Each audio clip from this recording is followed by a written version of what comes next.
Hey everybody, Kyle Sasser here, and it's everyone's favorite time of the month. That's right, market statistics time.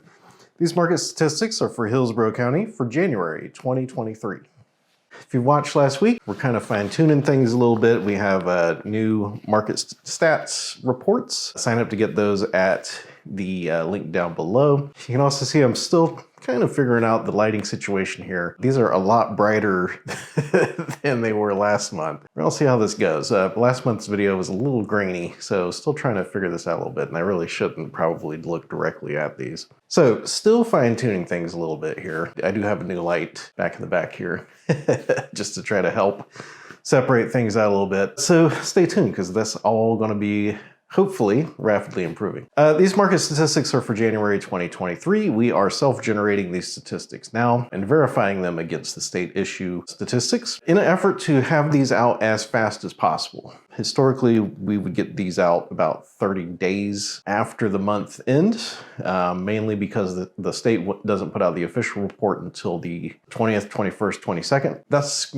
kind of too long to be accurate information. We made some changes, trying to get these out faster to you to get more pertinent information in your hands as quickly as possible. So we're looking at January 2023 stats compared to January 2022 stats. The reason we do not compare month to month is because the real estate market has a natural ebb and flow tied to the calendar year. So up north where there's snow, obviously not a lot of homes are going up for sale or selling in the wintertime. In Florida, things follow the school year a little bit more, although there is a little bit of a dip in December and January.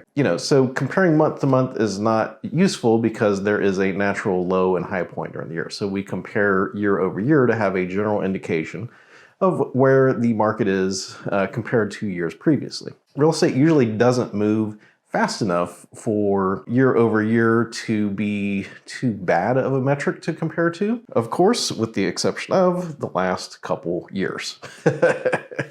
And so that's why I've really been working to try to get statistics out. Originally, I reworked the statistics so that I could have knowledge to give to my clients, but then I was like, well, maybe I should just do that for everybody and release it with these market statistics. And we created these beautiful new reports and all that good stuff. So we're comparing January 2023 compared to January 2022. The overall trend has been kind of a little bit of a hangover from the rapid ramp up in prices. And that is reflected in these numbers here. 2022, basically everyone kind of went crazy buying houses for various reasons. Interest rates were extremely low. People were looking to make positive life changes after the pandemic. The result of that is, at that point in time, shrinking inventory and rising home prices. That metric has kind of flipped currently. Median home price has not dropped too crazily from the high point, which was June, July, August. So median sales price has not dropped too bad, but the number of homes for sale has gone up relatively significantly. So let's dive into these numbers.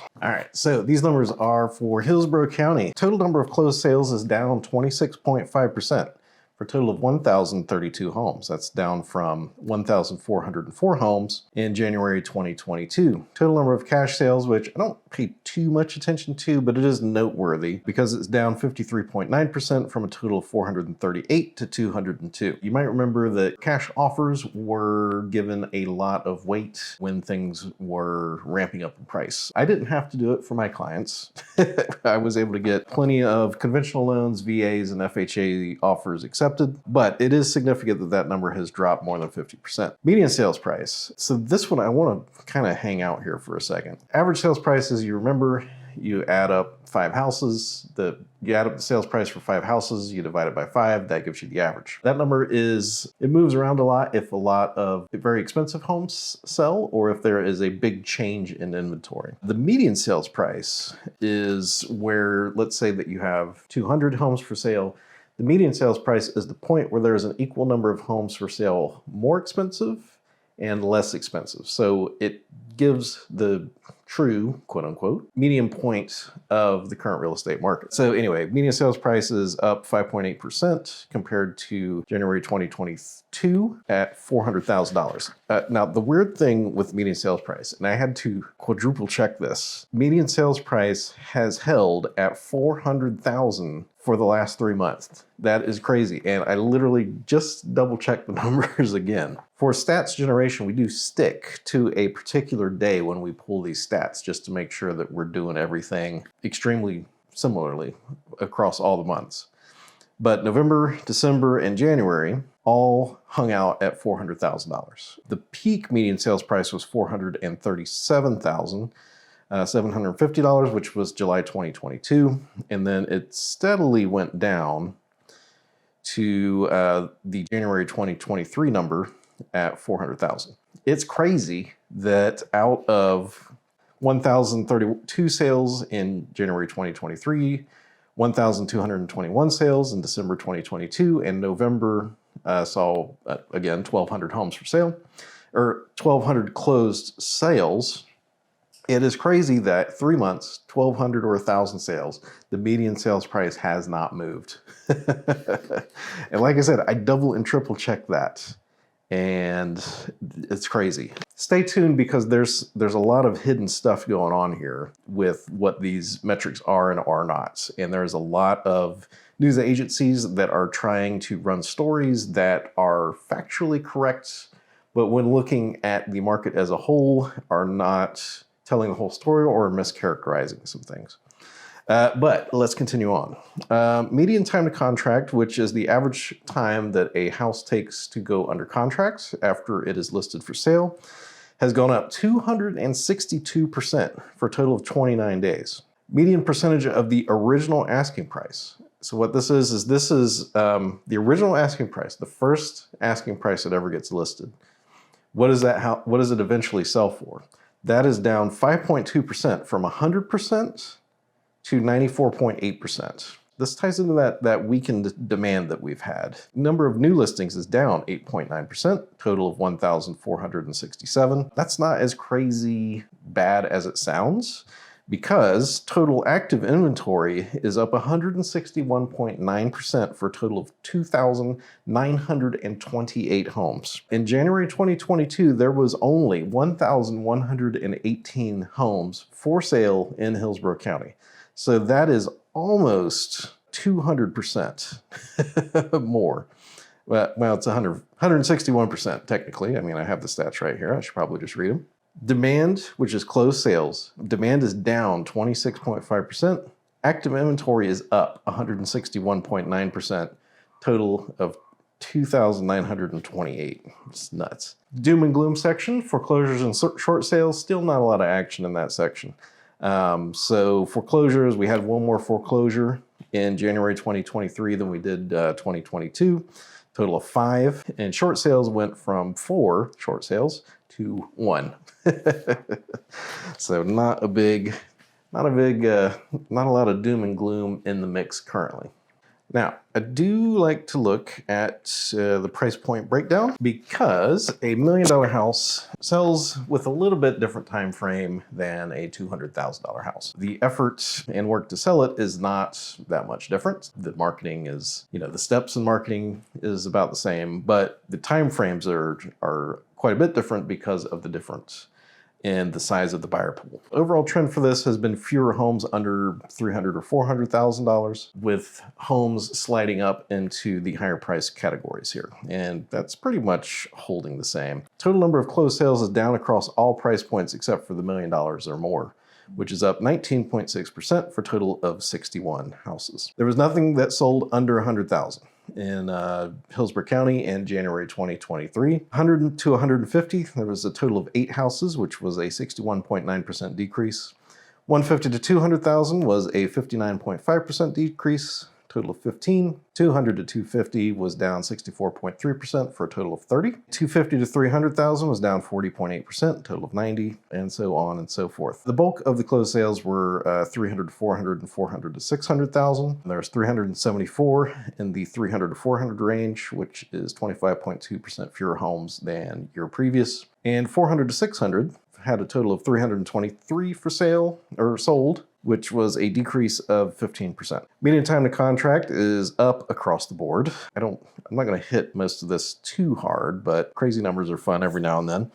So 250 to 300,000 is up 483% to a total of 35 days to contract. 400 to 600 is up 366.7%, total of 42 days to contract, and $1 million or more is up 388.9% for a total of 44. And for some reference, in January of last year through about April, May, time to contract was hanging out at 5 days, meaning that the midpoint of the market, most houses were under contract within 5 days, which is extraordinarily quick. New listings by list price. We have an interesting little break here. It's actually kind of moved up a little bit. So 400,000 and under, there were fewer homes going up for sale. 400 to 600 held steady. It only went up 0.6% for a total of 513. 600 to $1 million went up 5.9% for a total of 234. And $1 million or more, there's 54.8% more houses for sale. There's 54.8% more new listings for a total of 113. And for reference, like 250 to 300,000 was down 48.5% for a total of 85. So what this new listing metric is showing is that everything has still slid up into those higher price brackets. That's it's not that we're making more $400,000 or $600,000 houses. It's just things that were like 200 or 300,000 have moved up into higher price categories. Inventory by current list price. We have it's not shaky, but there's weird stuff going on under the 300,000 mark. So 150 to 200,000, there were 16.1% more houses for sale. Total of 36. 200 to 250,000, there was 19.4% fewer. Total of 54. 250 to 300,000, there was 34.4% more houses. Total of 125. And then we start getting into fun number territory.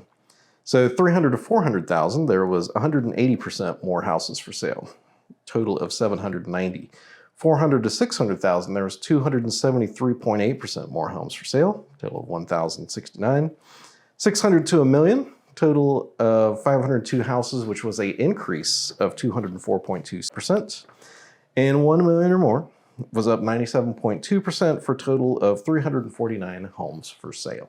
Well, the overarching trend is way more houses for sale. Houses are taking longer to sell, and there's fewer buyers buying. That is the overall trend. Anecdotally, I feel that buyer demand has picked up a little bit. I know in my own business, I've had a number of clients come in late December to January, and so those are not going to show up in these stats. Maybe the pending sales, but those were not crazy up. Overall pressure on the market is down. Interest rates are currently bouncing around like 6.5, kind of close to 7% sometimes, but usually like 6.5 is kind of where they've been. Some people have gotten like high fives. The thing to know, and I think what a lot of buyers have started to realize, is that historically like 4 to 7% is where the interest rate usually hangs out. So interest rates are, yes, they're within 20-year norms. They're still on the high end of stuff. But I think a lot of buyers have realized that they can now actually negotiate with sellers about things. The last couple contracts we've negotiated $10,000 and $20,000 price reductions. We've gotten repairs done. We've gotten seller concessions, some buybacks, which reduces the interest rates, like stuff that was unheard of for the previous 2 years. So that, coupled with the number of homes for sale, it is a great time to be in the market to buy a house. Yes, the interest rates are bad, but there is always going to be some roadblock or something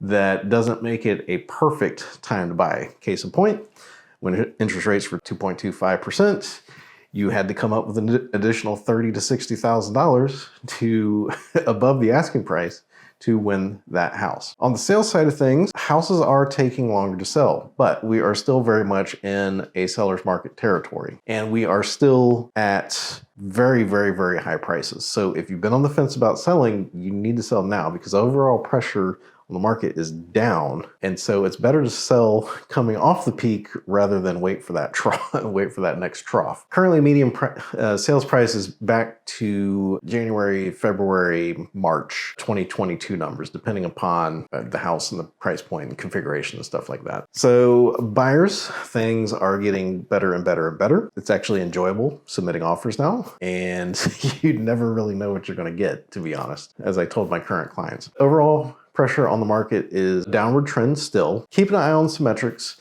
Oh, Here is the little hidey hole secret fact that a lot of people are missing. Median sales price has not moved that much. Time to contract has not moved that much. I mean, yeah, it's up to 30 days, but I think I believe those numbers are a bit deceptive. And the reason why is because a lot of those metrics, so median sales price, time to contract, time to sale, those metrics, which are key metrics for the market, those only actually get updated when something actually sells. And we have twice as many homes for sale than we do last year, which means there is a lot of homes that have been sitting on the market for a while. And the houses that have been sitting for a long period of time, those are not factored into the median sales price, average sales price, or time to contract metrics. So when all of those finally start selling, if ever, I mean, they don't necessarily have to sell, they can always just expire and go away. So, but if those start selling, we're going to see that, especially that time to contract number is going to start skyrocketing, which kind of already is. So far as the numbers go, we're still very much kind of on the seller's market side. And so far as buying goes, if you're looking for a house, like a great house, great location, that's fully renovated with, like three or four bedrooms and 2 or 3 bathrooms and garage with a pool, that is always going to be high demand. And there are still multiple offer situations on houses with that. But there's a lot of houses out there that are getting no interest at all, and we can really negotiate a price on it. And like I said, for sellers, if you've been thinking about selling, it's better to sell on the down shoulder than at the bottom trough, because overall pressure on the market is still downwards. That's basically the read on the stats and kind of what's going on. Personally, what I've been experiencing in my business. So I want to thank you so much for tuning in today, checking out these market stats. I try to put these out every month. And like I said, we are trying to shorten up the time frame on this. The market stats are not actually, the state stats are not released until the 20th. My goal is to eventually get this video into your hands by like the 7th, 8th, or 9th. And then the actual stats that we've generated, we do have those in hand by the 5th or 6th. And the reason we can't do it earlier is because there's a few rules on the MLS and agents are kind of lazy. So they actually have like 5 days to update their sales stats, which means that we shouldn't really pull stats until the 5th day of the month. But again, those are the fine details that I worry about, so I can bring you great information. So thanks for tuning in again. If you would like to find your own great place in Tampa Bay, I would be happy to help you out. You can reach me, cell phone is 813-323-7396. We also have a contact and book a call form down below. If you have questions, I'm actually doing like an office hours live stream. I'm going to be trying to do that once every week or 2. Subscribe to the channel or sign up for the newsletter down below. I'll make sure you get a copy of that. Other than that, thanks for tuning in, and I'll talk to you soon.